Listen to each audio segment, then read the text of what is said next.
तो student tip number 1 आपके लिए है कि आप कभी भी स्क्रीन पे डिपेंड ना रहें।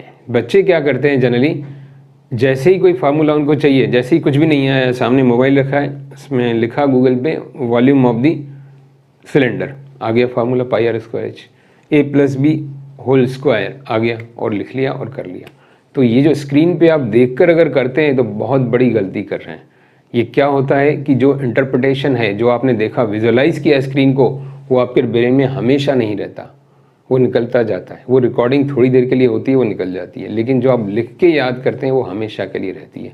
टिप नंबर 2, ध्यान से सुनिए मेरी बात, कि जितने भी फॉर्मूले आपके पास हैं, जो भी हैं, साइंस के हैं, मैथ्स के, बड़े बड़े अक्षरों में आप लिख के पेपर पे, घर पे या टेबल पे चिपका के रख दें। आते जाते उनको देखते रहिए, रटिए कभी मत कि a minus B whole cube क्या होता है, रटना शुरू कर दिया। आप बैठे, एक बार आपने देखा, फिर आप उठे, आते जाते कभी भी आप बैठे तो अगला फार्मूला देखा। जब आप ऐसे देखते जाएंगे अपने लिखी हुई हैंडराइटिंग, तो वो आपको हमेशा के लिए याद हो जाएगी।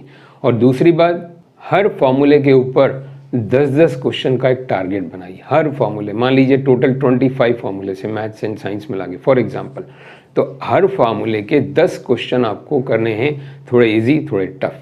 अब इसका ये मतलब नहीं हुआ कि आपको 10 क्वेश्चन, मैंने बोला 25 मल्टीप्लाई 250 क्वेश्चन आपको एक दिन में करने हैं, ऐसा नहीं करना है। एक दिन आपने पकड़ लिया एक फार्मूला, एक दिन दूसरा, 25 दिन में आपको वो फार्मूले याद हो जाएंगे। और इसका तरीका क्या है कि आपने जैसे ही फार्मूला लिखा, क्वेश्चन है, नीचे फार्मूला लिखना चाह रहे हैं तो उससे पहले लिखिए we know that surface area of the cone is equal to pi R L. फिर आप क्वेश्चन स्टार्ट कर दीजिए। We know that force is equal to mass into acceleration, फिर आप स्टार्ट कर दीजिए।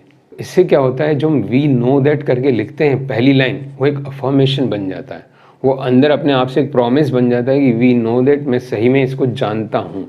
तो इससे क्या होगा, जब आप एग्जाम में कोई क्वेश्चन करने बैठेंगे, खाली कॉपी और सामने क्वेश्चन है, तो अपने आप आ जाएगा वी नो दैट और आगे आपका हाथ चल जाएगा ये फार्मूला। अब स्टूडेंट टिप नंबर 3 बेहद इंपॉर्टेंट है, ध्यान से सुनिए, डीप ऑब्जर्वेशन। अगर आगे चल के आपको मैथमेटिक्स साइंस लेके करियर बनाना है तो ये टिप उनके लिए बहुत इंपॉर्टेंट है, डीप ऑब्जर्वेशन। डीप ऑब्जर्वेशन क्या होती है, जैसे मैंने ये लिख कर रखा है, कर्व सरफेस एरिया वॉल्यूम। तो फॉर एग्जांपल हम सिलेंडर की बात करें, 2 पाई आर एच, वॉल्यूम होता है इसका पाई आर स्क्वायर एच। अब आप इसके ऊपर ऑब्जर्वेशन करिए कि 2 पाई तो कांस्टेंट है, पाई कांस्टेंट है, इसको हम छोड़ दें तो यहाँ रेडियस और हाइट है। तो एरिया का मतलब क्या होता है, एरिया 2 डायमेंशनल फिगर है। एरिया, जैसे एरिया ऑफ दी रेक्टेंगल क्या होता है, लेंथ इंटू ब्रेड्थ। तो 2 क्वांटिटीज़ हैं यहाँ, लेंथ एंड ब्रेड्थ। तो यहाँ पर भी कर्व सरफेस एरिया में क्या है, radius and height only. Volume कि आप उसको ले लें ये क्यूबॉइड, तो क्यूबॉइड ले लिया आपने, तो लेंथ है, ब्रेड्थ है एंड हाइट है।